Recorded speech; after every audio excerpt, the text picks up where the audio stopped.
Demonetisation झाल्यापासून आपण वेगवेगळ्या प्रकारच्या ॲप्सकडे वळलो आहे ऑनलाईन ट्रान्झॅक्शन्स करण्यासाठी. ऑनलाईन पेमेंट करण्याकडेच आपल्या सगळ्यांचा बहुतांश कल वाढलेला आहे सध्या. आणि त्यासाठीच मी तुम्हाला एक ॲप दाखवणार आहे. जर तुम्ही पब्लिक ट्रान्सपोर्टने ट्रॅव्हल करत असाल तर तुमच्यासाठी हे बेस्ट ॲप ठरू शकतं. ते म्हणजे रिडलर. या ॲपमधनं तुम्ही पब्लिक ट्रान्सपोर्टचे जे तिकीट्स आहेत ते नक्कीच बुक करू शकता. म्हणजे बस सेवा असेल किंवा मग रेल्वे, मेट्रो यांसारख्या सगळ्यांचे तिकीट जे आहेत ते तुम्ही या ॲपमार्फत नक्कीच बुक करू शकता. बस सेवा जर आपण बघितली तर अगदी NMMT असेल किंवा KDMT असेल, TMT असेल, अशा वेगवेगळ्या प्रकारच्या ज्या बस सेवा आहेत त्यांची तिकीट अगदी तुम्ही ऑनलाईन बुक करू शकता.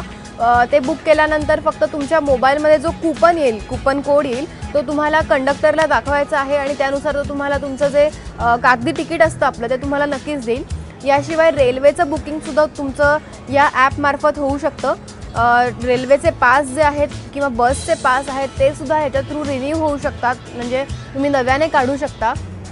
याशिवाय तुम्ही मेट्रोचं तुमचं स्मार्ट कार्ड असतं ते रिन्यू करू शकता, रिचार्ज करू शकता, तुमचे रिव्ह्यूज याच्यावरती देऊ शकता. मेट्रोचा जो काही मॅप आहे किंवा रूट आहे तो तुम्ही ऑफलाईन असूनसुद्धा पाहू शकता. अर्थातच ट्रेन किंवा मग आपलं जे बस आहे त्याचंही सुद्धा रूट आणि जो काही मॅप आहे तो तुम्ही पाहू शकता.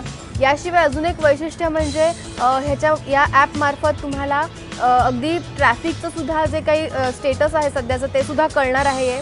त्यामुळे नक्की जर तुम्ही मुंबईसारख्या शहरात राहत असाल आणि तुम्हाला अगदी वेगवेगळ्या ठिकाणी ट्रॅव्हल करायचं असेल तर तुमच्यासाठी हे ॲप जे आहे ते नक्कीच बेस्ट पर्याय ठरू शकतं. ह्याच्यामार्फत अजून एक सेवा म्हणजे तुम्ही AC बसचं तिकीटसुद्धा बुक करू शकता. AC बसने सुद्धा ट्रॅव्हल करू शकता. यामुळे तुमचा रांगा लावण्याचा जो त्रास आहे तो नक्कीच वाचणार आहे. मुंबई सोडून तुम्ही हैदराबाद, चेन्नई, बँगलोर अशा वेगवेगळ्या भारतातल्या 19 शहरांमध्ये हे ॲप वापरू शकता. अगदी तुम्ही कुठल्या नवीन ठिकाणी नवीन शहरात गेला असेल तरी तुम्हाला हे ॲप नक्कीच उपयोगी ठरू शकतं. याचसोबत तुम्हाला कुठे ट्रॅफिक जॅम झालं आहे किंवा कुठे ॲक्सिडेंट झाला आहे याची माहिती देखील या ॲपमार्फत तुम्हाला मिळणार आहे. अजून एक वैशिष्ट्य या ॲपचं पाहायला गेलं तर तुम्हाला पार्किंग कुठे कुठे मिळू शकते आणि त्या पार्किंगचे किती पैसे आहेत हे सुद्धा तुम्हाला या ॲपमार्फत नक्कीच कळणार आहे.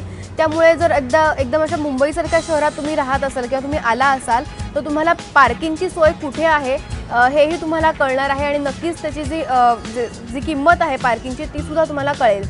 त्यामुळे एकंदरीतच पब्लिक ट्रान्सपोर्टसाठी आणि कॅशलेस होण्यासाठी हे ॲप तुम्हाला खूप उपयोगी ठरणार आहे. कॅमेरामॅन श्रीकांतसह मी स्वरदा बागुले, ABP माझा, मुंबई.